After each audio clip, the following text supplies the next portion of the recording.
Pode sentar. Pastor Johnny Henrique, pastor da Igreja Ceifa no Rio de Janeiro, em Irajá. Certo? Que Deus te abençoe. Graças e paz. Amém? Bom dia. Para mim é um privilégio enorme, né? Estar aqui mais uma vez, trazendo um pouquinho do que o Senhor tem ministrado aos nossos corações. E num final de semana muito especial para mim, porque ontem eu comemorei 31 anos, né? Então...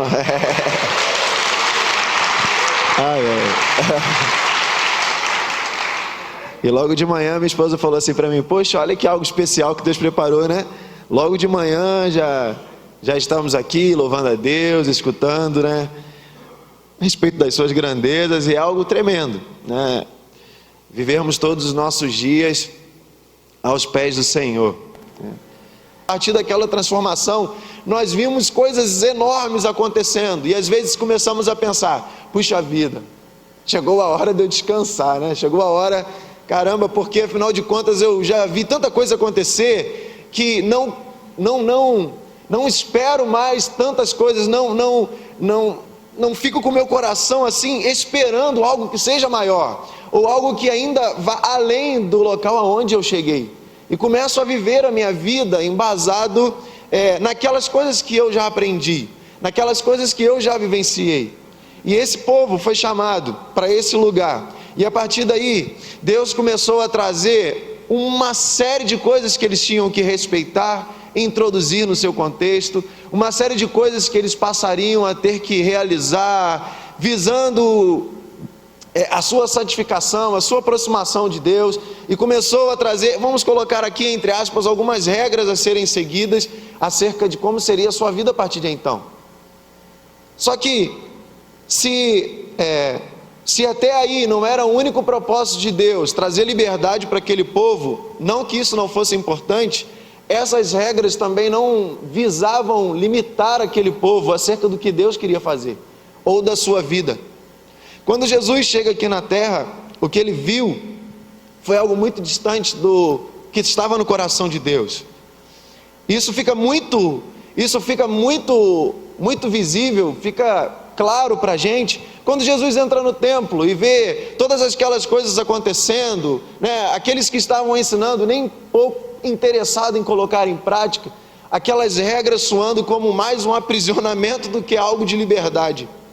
O que Deus queria fazer era reaproximar o homem, era através dos sacerdotes que ofereciam ali o seu sacrifício de gratidão, de louvor, enfim, mas também para perdão daquele povo, retirando daquele povo a única coisa que poderia separá-los de Deus, que era o pecado. Mas todas essas coisas foram inseridas nesse contexto, e a partir de um tempo foi trazendo, ao meu ver, e de acordo com algumas coisas que eu consigo ler, peso para aquele povo.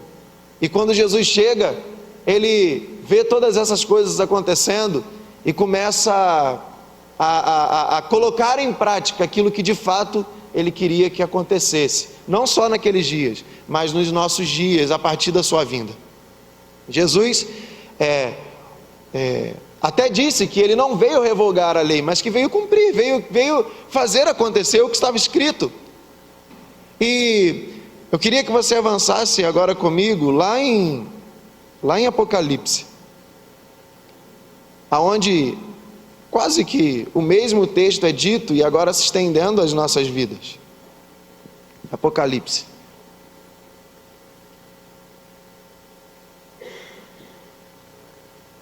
Apocalipse, capítulo 1, e o versículo 4.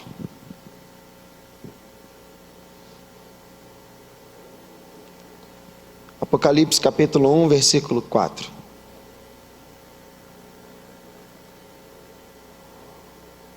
Quem achou, diga amém. Amém. João, as 7 igrejas que estão na província da Ásia, graça e paz a vós outros, da parte daquele que é, que era e que há de vir, e da parte do sétuplo Espírito, o assistente diante do seu trono, e de Jesus Cristo, que é a testemunha fiel, o primogênito dentre os mortos e soberano dos reis da terra. Ele que nos ama e mediante seu sangue nos libertou de todos os nossos pecados e nos constituiu reino e sacerdotes para servir a Deus, seu Pai. A Ele, portanto, sejam glória e domínio pelos séculos dos séculos. Amém.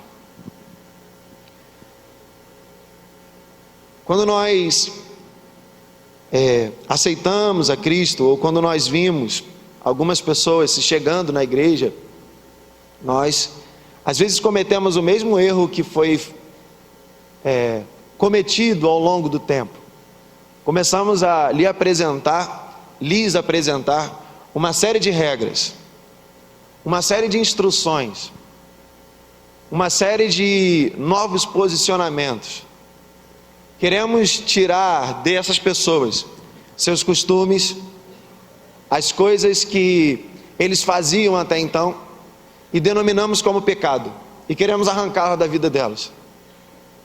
E com isso, nós queremos que de forma instantânea, e às vezes acontece isso e às vezes não, elas passem a se comportar como nós, a falar como nós, a agir como nós, a pensar como nós. Só que as coisas não acontecem assim. Quando as pessoas chegam até nós e às vezes nunca tiveram um primeiro contato com Cristo, ou com quem de fato Ele é. Às vezes as pessoas, quando chegam até nós, conhecem um Cristo que é um Deus quadrado, conhecem um Deus que é monótono, um Deus que não quer libertar, mas que quer aprisionar, porque afinal de contas eu tenho que parar de fazer todas as coisas que eu fazia antes. Eu tenho uma chefe que ela foi uma resposta de oração, porque eu trabalho no Bradesco, Banco Bradesco, eu não sei se tem algum bancário aqui, e a vida de um bancário não é nada fácil. Quem não é bancário tem conta em banco, poucas pessoas não têm. A vida de um bancário não é nada fácil, são muitas cobranças, é muito intenso. A grande maioria dos bancários, se tiverem alguns anos de profissão, tomam calmante, remédio de pressão e etc, porque é muito estressante, né? Além de todas as questões do dia a dia, lidar com o cliente. Quem nunca chegou num banco injuriado porque uma tarifa inesperada foi cobrada de sua conta, né? Quem nunca? Chegou lá estressado com o seu gerente porque debitaram um seguro que você nunca pediu. E às vezes o bancário que está lá não tem nada a ver com isso, está disposto a resolver, mas o cliente chega tão chateado que ele não quer saber que do outro lado tem uma vida, que do outro lado tem alguém que é de carne, de osso, que pode ter tido um dia atribulado. Enfim, todas essas questões. E o que acontece é que às vezes a chefia é ainda mais duro, ainda mais, mais grossa, ainda. Por quê? Porque a cobrança vem do alto, e isso é uma sucessão de cobranças, e aí chega lá embaixo, e a gente começou a orar, eu e minha esposa, porque iria trocar essa pessoa. E aí chegou uma pessoa lá para nos liderar, que ela é uma mãe, ela é uma mãe, ela é algo muito especial, porque ela se compadece das pessoas, apesar de colocar a sua autoridade, é claro, ela exige o nosso trabalho, ela nos orienta, ela chama a nossa atenção quando assim é preciso, mas ela é uma pessoa humana, ela não nos trata como números, mas sim como pessoas que trabalham e que quer sim gerar o seu resultado, mas que tem as suas limitações. E ela foi uma resposta de oração, e eu nem sei porque que eu estou falando, já sei. Uma vez nessas conversas que nós tivemos, porque nós falamos sobre Deus, ela falou: olha, eu já até tentei ser crente, né? Ela é muito católica e crê muito em Deus, né? Mas eu cheguei numa igreja evangélica, e chegando lá, algo me tomou, e quando eu me dei por mim, eu estava lá na frente chorando, com os braços levantados, querendo a Cristo, querendo aquilo que me foi apresentado. Só que depois desse momento, a pessoa que veio falar comigo e me conheceu falou: olha, se você quiser ser cristão, você vai ter que abandonar essa cervejinha. Poxa, mas eu amo tanto a minha cervejinha, eu não me embriago, eu não, ela não me faz ser transtornado, eu não faço mal a ninguém, mas eu não consigo me libertar dela. Eu até tento, mas chega aquele momento específico que eu quero aquela cervejinha. Como consequência disso, ela se considerou que ela considerou que ela não pertencia àquele contexto e que ela não poderia participar daquilo. Como consequência disso, ela não mais voltou naquela igreja, não mais quis saber o que era aquilo, né? E continuou aquilo que ela estava fazendo. E às vezes, nos mais variados setores, nas mais variados tipos de pessoas, nós nos comportamos assim. Puxa, mas eu nunca falei para ninguém que ela tem que abandonar, mas o nosso olhar, sabe, a nossa forma de reagir a essas circunstâncias trazem condenação para as pessoas. E Jesus não veio para condenar ninguém. Jesus não veio para trazer separação às pessoas, e sim para integrá-las. E é sobre isso que nós estamos falando. Uma semana atrás eu falei, eu acho que o pastor também pregou sobre o Zaqueu, né? O publicano, né? E aqui acredito que trouxe muitas lições. E nós vemos que Jesus entrou nessa casa, e eu não sei qual foi o teor dessa conversa, a Bíblia não trata, mas quando Jesus saiu dali, ele resolveu mudar de vida, mudar a sua história. E eu acredito que Jesus não colocou o dedo na cara dele e falou: olha só, publicano, você é um sem vergonha, você tem que parar de ser ladrão, você é um bandido, você tem que largar essas coisas que você fez e ressarcir as pessoas que você roubou, que você tirou, que você fez mal. Mas a consequência daquela conversa, o teor, não sei qual foi, mas eu sei o resultado. O resultado foi a transformação daquele homem.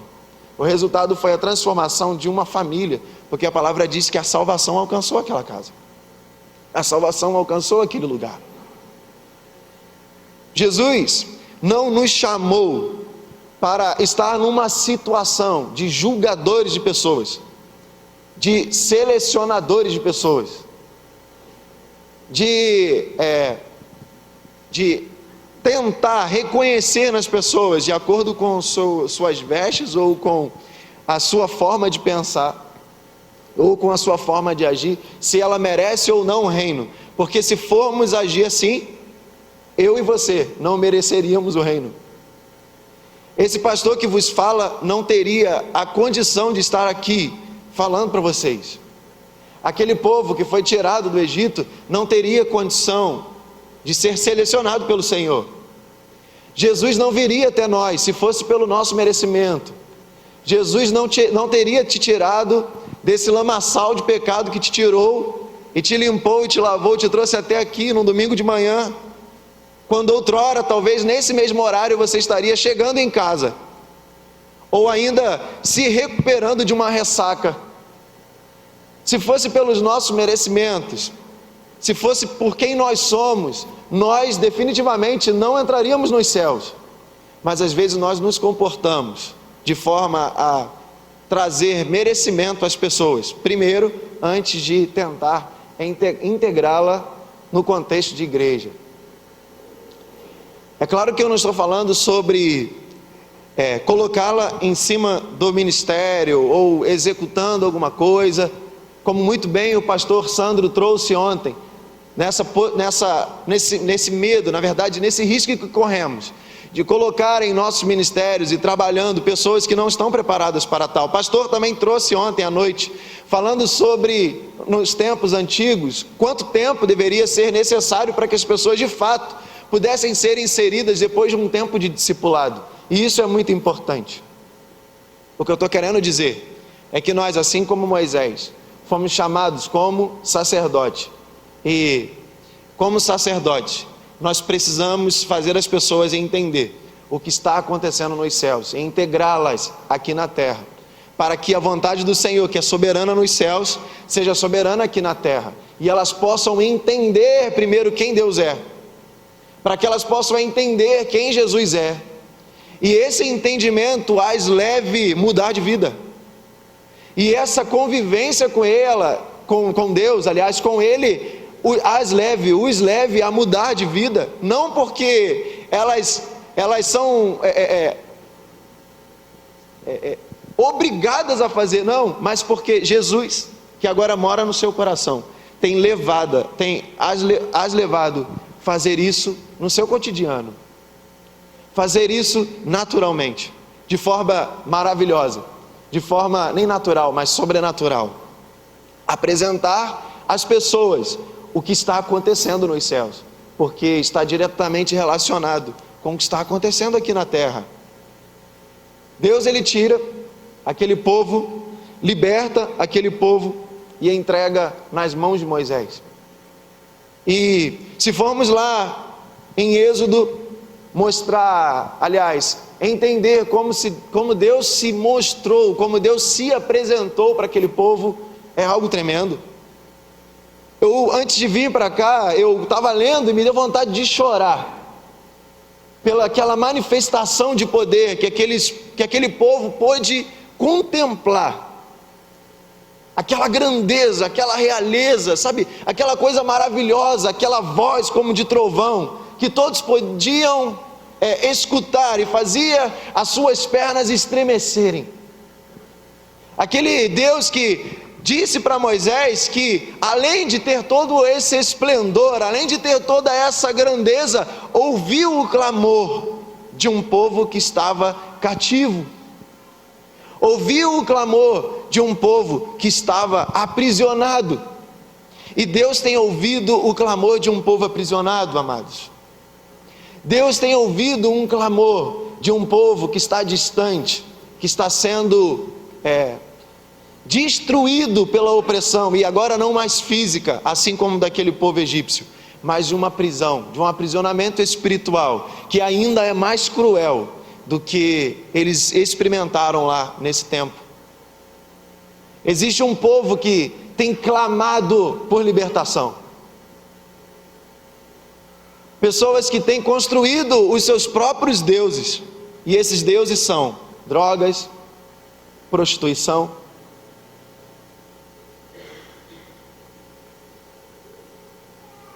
vícios diversos, relacionamentos ilícitos, deuses que os fazem ser livres de sentimentos que ninguém até então conseguiu tirar. Livres, esses deuses, mesmo que falsos, os fazem sentir, pelo menos por um momento, pelo menos por um instante, afagados, confortados. Eles cultuam esses deuses, eles sentem falta desse culto, porque eles dedicam a sua vida, abrem mão daquilo que eles querem fazer, investem o seu tempo, investem o seu dinheiro para esses líderes, para esses deuses, entregando a sua vida toda, colocando a sua família de lado, sabe, destruindo se preciso for, mas eles não conseguem largar, porque eles são maus? Talvez não, é porque eles não conseguem, porque eles já os têm como deuses. E às vezes, na nossa tentativa de integrar essas pessoas, a primeira coisa que queremos fazer é arrancar esses deuses, arrancar esses ídolos das suas vidas. E amados, se queremos fazer isso com as nossas próprias forças, nós seremos mal sucedidos, nós não conseguiremos. E essas pessoas fatalmente até tentarão atender o nosso chamado, mas chegará um tempo em que elas não conseguirão resistir e voltarão a fazer as mesmas coisas, e quem sabe ainda piores, porque não foi apresentado um Deus que as ama, que não foi apresentado um Deus que é muito maior do que esses ídolos que outrora foi construído, mas sim um Deus que quer tirar a sua cervejinha, um Deus que agora não quer mais que ele use essas drogas, um Deus que não quer que ele se prostitua. Não que isso não seja verdade, não que isso não seja verdade. Eu não quero dizer que agora nós vamos consentir que pessoas estejam aqui e que continuem com as mesmas práticas. Não é isso que eu estou falando. O pecado é pecado, prostituição é pecado, o ato de se drogar é pecado, afasta de Deus. O ato de, enfim, relacionamentos ilícitos em geral é pecado. A corrupção é pecado. O amor ao dinheiro é pecado. Qualquer coisa que colocamos diante, aliás, no lugar de Deus em nossas vidas, é um ato de pecado. Não é isso que eu estou querendo dizer, que agora vamos consentir que pessoas estejam diante de Deus, achando que tudo está bem quando tudo não está bem. Não é isso. Mas o que eu quero dizer é que precisamos estar alinhados com o que está acontecendo nos céus e apresentar aqui na terra, e isso fará com que pessoas se rendam ao Senhor. E isso fará com que as pessoas entendam quem é Deus. E isso fará com que as pessoas mudem naturalmente. Jesus veio aqui, colocou em prática, e quando ele ia vivendo o que estava no coração do Pai, fazendo o que era o seu propósito, pregando a sua mensagem no jeito que ele se comportava, conversando, batendo papo, sendo duro quando era preciso, mas curando, libertando e falando através de parábolas, agindo conforme o Pai. Ele estava fazendo tudo isso, e enquanto isso as pessoas iriam indo, o seguindo. Os céus estavam sendo apresentados às pessoas, existia uma nova realidade sendo implantada, e na oração a qual Jesus nos ensinou, ele fala: Pai nosso que estás nos céus, santo é o seu nome, venha a nós o teu reino. Venha a nós o teu reino, seja feita a sua vontade, assim na terra como é nos céus. Deus trouxe aquele povo um processo de vida que os levariam à santidade. Essa santidade, ela tem sido comprometida nesse tempo, principalmente porque nós não falamos mais sobre ela, e porque nós não conseguimos compreender o que muitas vezes Deus quer fazer nesse tempo e com as pessoas que estão à nossa volta. Associamos, por exemplo, a santidade com aquilo que nós não fazemos. Então, se eu não peco, eu sou santo. Mas se nós não fazemos o que precisa ser feito, será que isso não tem comprometido a nossa santidade? Se nós não entendemos ou não buscamos entender o propósito de Deus para as nossas vidas e para a vida do nosso próximo, será que nós não estamos comprometendo a nossa santidade?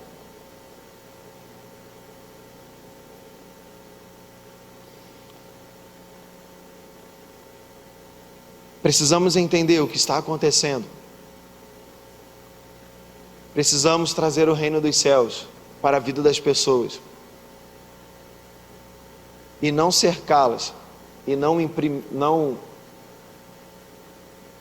apresentá-las uma série de regras que vai soar para essas vidas como um aprisionamento. Sabe? Deus nos chamou para uma vida de liberdade. E às vezes o evangelho que nós pregamos tem mais a ver com aprisionamento do que liberdade. Às vezes o evangelho que nós apresentamos tem mais a ver com aprisionamento do que liberdade. Se Deus queria nos tratar como prisioneiros, Ele poderia fazer isso, porque Ele tem poder para isso. Ele poderia nos colocar cabrestos, poderia nos criar como não tendo vontade. Ele poderia fazer isso, mas Ele preferiu nos atrair em amor. Ele preferiu nos atrair por aquilo que Ele é. Que necessidade Ele tinha de demonstrar a sua glória ali naquele deserto? Nenhuma, ele tinha acabado de libertar aquele povo. O mar tinha acabado de abrir. E aí ele fala: Moisés, ninguém vai subir. Ninguém vai nem se aproximar. Mas eles vão ver quem eu sou. Se eles subirem até aqui, muitas pessoas vão morrer, Moisés.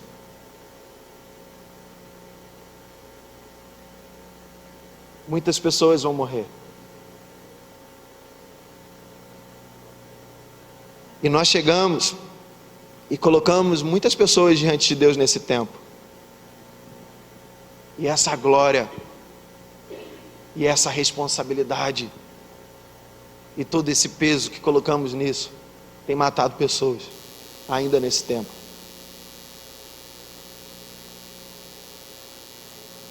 A nossa necessidade de ver as coisas acontecendo e as pessoas rapidamente transformadas. Não que isso não seja algo digno de se pensar. Eu quero ver as pessoas transformadas. Eu quero ver as pessoas mudando de posicionamento. Mas às vezes a velocidade que nós damos isso é diferente. E esse peso, esse jugo que nós estamos colocando diante dessas pessoas, em cima dessas pessoas, tem as feito morrer. E muitas pessoas, amados, têm estado desviadas dentro das igrejas, porque não conseguem se relacionar com esse Deus.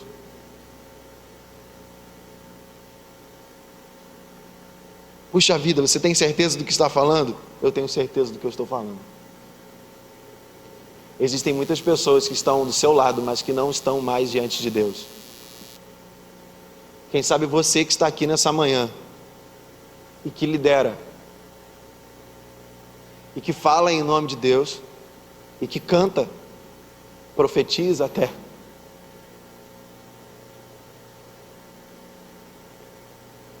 Quem sabe você que está aqui nos ouvindo, buscando estratégias para agir no seu ministério, já está de longe de Deus há muito tempo. Não o sente mais, não o escuta mais. Mas isso não serve de acusação sobre você nessa manhã.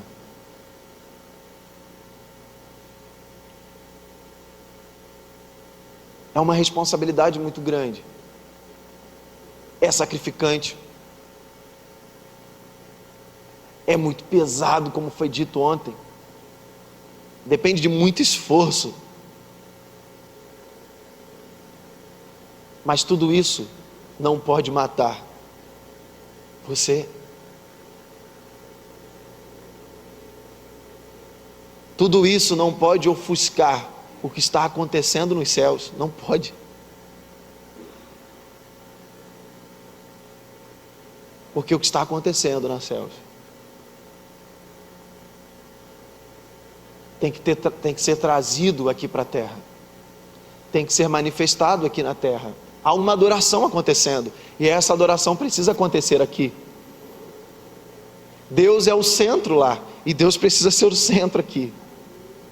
E existem responsáveis para que isso seja uma realidade. E quem são os responsáveis? Nós que fomos constituídos como sacerdotes. Uma nação irrepreensível. E se assim nós não formos, como que nós levaremos essas pessoas até este lugar? O sumo sacerdote, uma vez no ano, entraria no santo lugar e apresentaria ali o seu sacrifício. E se ele estivesse em pecado, o que acontecia com ele? O que acontecia com ele? Fulminado. Não tente oferecer os seus sacrifícios nos dias de hoje como se os céus não existissem, como se Deus não estivesse nos direcionando em nossos atos. Não tente transformar a vida das pessoas como você se julga capaz.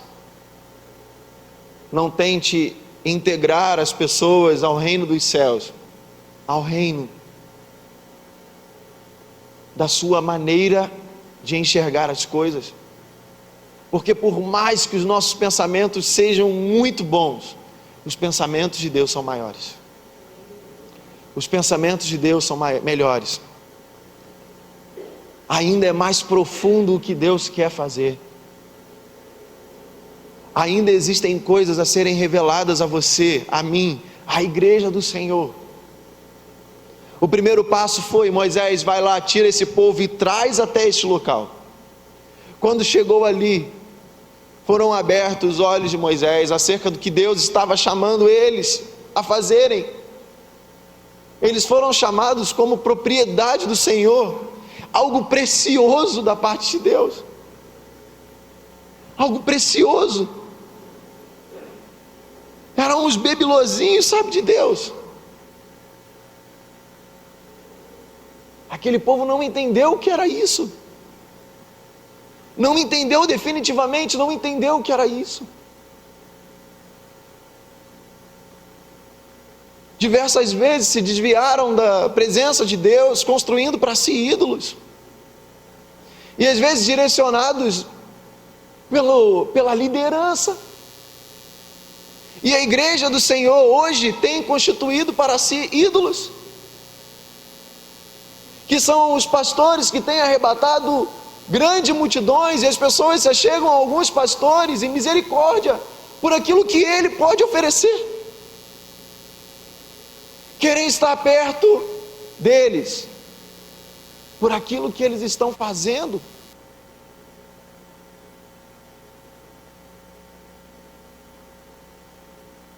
E não porque acreditam que Deus está o movendo, mas porque acreditam que dele virá algo de bom. E que Deus me livre de atrair esses olhares. Que Deus te livre de atrair um olhar que espere de você, da sua capacidade, algo que possa transformar, algo que possa libertar. Nós começamos a construir coisas para tentar, de uma forma desesperada, causar o efeito na vida das pessoas que nós consideramos bom. Nós começamos a fazer isso. E às vezes, amados, nós saímos para pregar em algum lugar e nós nem pedimos mais a direção de Deus ao que Ele quer falar. Nós saímos para ministrar um louvor em algum lugar e nós não perguntamos a Deus o que Ele quer ouvir ou o que Ele quer transmitir durante esse louvor, porque afinal de contas eu já sei como faz isso. E como consequência disso, milhares de pessoas têm sido emocionadas pelo Evangelho, mas não transformados mais. Têm sido emocionadas pelas canções e não têm sido mais transformadas, não têm sentido mais o Senhor durante elas. E é uma incoerência, porque a Bíblia fala que Deus habita em meio aos louvores. E amados, eu não consigo entender um ambiente onde Deus está.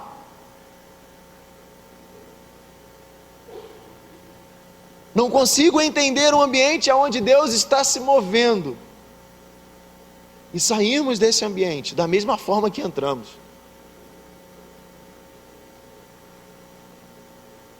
Não consigo entender. Quando estava vindo para cá, uma neblina, e a Dinha falou: puxa vida, olha só, né? Eu fico imaginando quando Deus enchia o templo. Eu falei: puxa, era exatamente o que eu estava pensando. Quando Deus invadia aqueles lugares e aquela fumaça, aquela coisa gloriosa, e as pessoas não conseguiam mais ficar de pé, porque era tamanha glória, era tamanho poder, sabe? As pessoas não conseguiam mais ser quem elas eram, elas não conseguiam mais responder por si, porque afinal de contas a fumaça estava invadindo, era um ambiente de glória ali naquele lugar. Eu acredito que eles não conseguiam mais pensar, se estavam no deserto, se estavam no templo, aonde que eles estavam, poxa vida, o que eles sentiram ali em Atos, quando a glória encheu aquele local? Nós sabemos o que o povo viu, o que o povo pensou, uns debocharam, outros acharam coisa gloriosa, outros quiseram ser inseridos naquilo, mas o que os apóstolos, o que eles sentiram, quando foram visitados por essa glória? E eu fiquei pensando, puxa vida, é assim mesmo. Olha só, eu não consigo ver mais nada à minha volta. Eu tenho que ser guiado agora por aquilo que pode me dar direção nesse momento.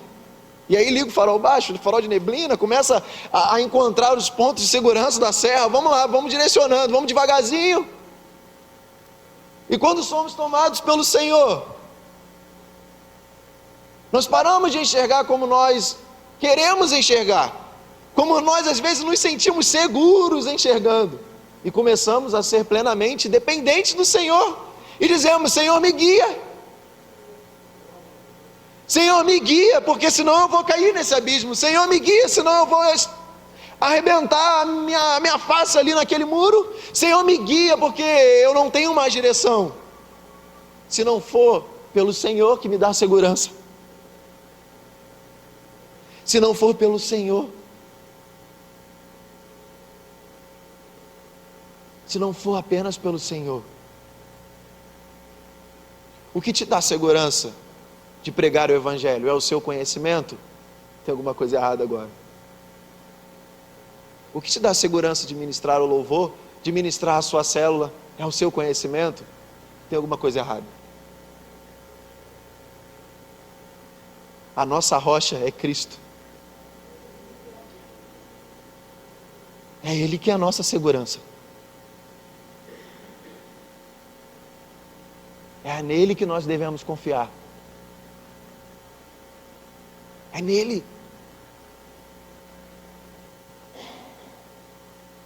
Às vezes eu falo lá com o Ministério de Louvor, quando nós estamos em reunião, e eu falo para eles: olha, vocês não podem atribuir a responsabilidade de fazer as coisas acontecerem ao ministro que está na frente. Vocês não podem atribuir a responsabilidade do andamento das coisas, do fluir da presença de Deus, àquela pessoa que está lá direcionando o louvor. Não, vocês não podem fazer isso. Todos nós aqui somos sacerdotes. Todos nós aqui somos responsáveis de ser, não só exemplos, mas ser direcionadores daquilo que Deus quer fazer nesse dia, nesse culto. Nós somos intercessores. Enfim, nós todos aqui temos a responsabilidade de estarmos ligados nos céus e com aquilo que está acontecendo lá, para que seja aqui manifestado aquilo que Deus quer fazer nesse dia.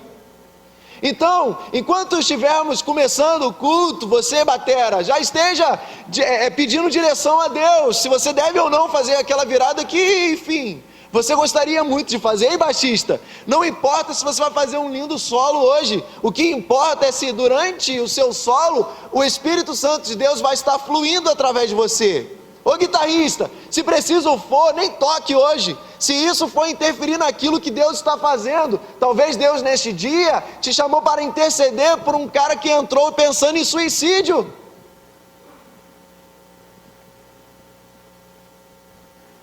Mas se não estamos direcionados pelo Espírito,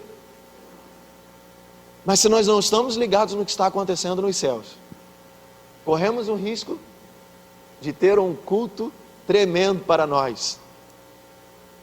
Para nós. Para nós. Essa era a palavra que eu queria ouvir nessa noite. Puxa vida, que pena. A minha intenção era trazer para você a palavra que você precisava ouvir.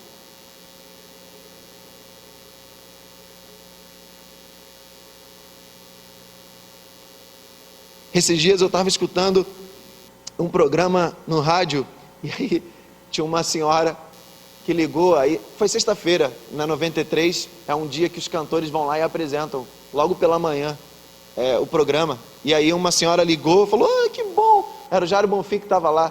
Puxa, eu te amo, Jairo Bonfim. Eu liguei só para falar contigo. E o que eles eram, era uma parte do Bom de Bíblia. E aí a Salaroli perguntou assim: e você é boa de Bíblia? Não, eu não sou não, misericórdia, eu só liguei para falar com o Jair Bonfim.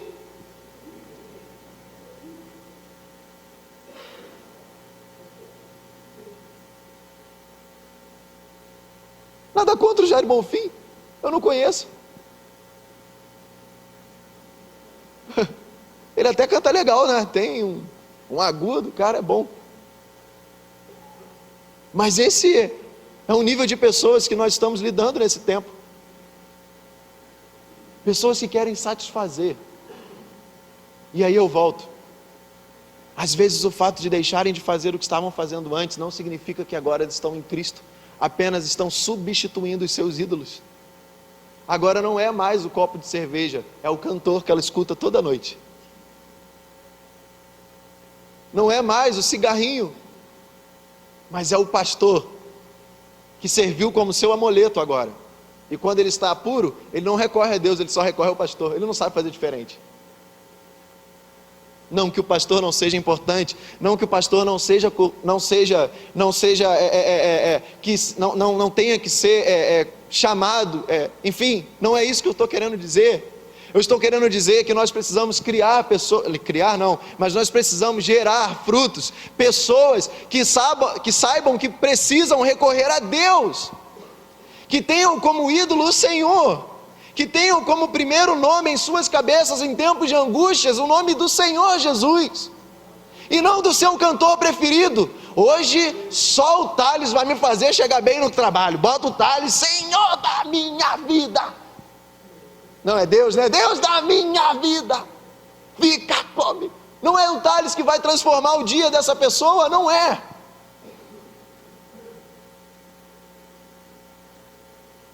Não é. Mas nós precisamos entender isso também e colocar isso em prática. O melhor que nós podemos oferecer para as pessoas que nós estamos nos relacionando, o melhor é Jesus. Por mais simples que isso possa parecer.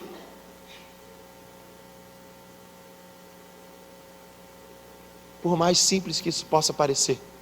Lembra da oração ontem do tradutor? Senhor, cura ela. Que simples.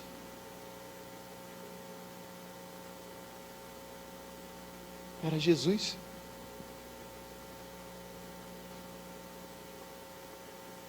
Lá vem o rei em cima do burrinho, se cumprindo a profecia. Mas esse rei falava assim: olha, eu não tenho onde colocar minha cabeça não. O meu reino não é daqui. A única coroa que prepararam para mim aqui na terra foi uma de espinhos. O lugar de maior destaque que Jesus encontrou aqui na terra foi no momento da cruz, onde todos estavam voltando seus olhos para Ele. Enquanto ele estava na rua, andando no meio do povo, não encontrou tanto destaque. Multidões seguiam, mas outras queriam apedrejá-lo.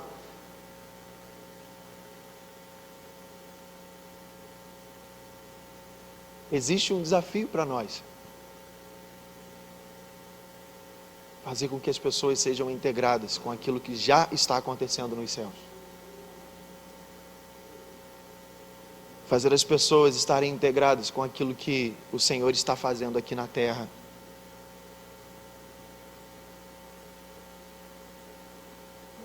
E isso não está relacionado com cultos sobrenaturais, no que diz respeito ao glamour, luzes, som. Esses dias eu estava passando ali pelo Instagram e tinha uma postagem do Morada. E ali, em Goiânia, eu não sei se alguém viu esse vídeo, e eles estavam cantando uma música que eles recém lançaram. uma multidão de pessoas. O que tem de errado com isso? Nada. Absolutamente nada. Pelo contrário, para mim isso é uma coisa maravilhosa. Vai estar acontecendo em São Paulo no ano que vem. Em que mês, Odinha? Fevereiro. Uma reunião em alguns estádios. E ia ser em um estádio, aí depois passou a ser em 2 estádios simultaneamente, e agora um terceiro estádio, só que agora em Brasília. Estará acontecendo um evento simultâneo de busca ao Senhor. Eu acho isso maravilhoso. Sabe o que eu acho perigo? Sabe o que eu acho perigoso? Foi gerado através de um comentário que eu li, e que foi muito bem respondido pelo Brunão lá, que é o líder do Morada. Brunão, show de bola isso aí. Agora, o difícil vai ser manter isso. Manter eu não lembro, eu sou muito ruim de decorar essas coisas, mas ele quis dizer, manter aquele, sabe, toda aquela projeção, manter aquele destaque que ele estava tendo, todo aquele glamour. E aí ele botou aí embaixo, cara, a minha única preocupação é manter o coração que Deus me deu. É a minha única preocupação. Se eu vou cantar a partir de agora para 1 milhão de pessoas ou para 2, não é nem a minha preocupação, que primeiro eu estou cantando pelo Senhor, para o Senhor. Eu quero que primeiro Ele se agrade da minha voz e que ela sirva para impactar pessoas, porque estou sendo movido pelo Espírito Santo. Nós precisamos do Espírito Santo. Nós precisamos buscá-lo. Nós precisamos ser o elo entre as pessoas que estão chegando a nós e Deus. Porque se nós não formos isso, se não agirmos assim, certamente esses frutos não permanecerão.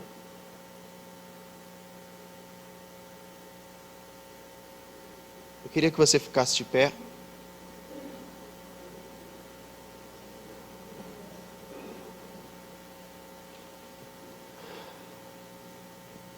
Eu posso usar o violão?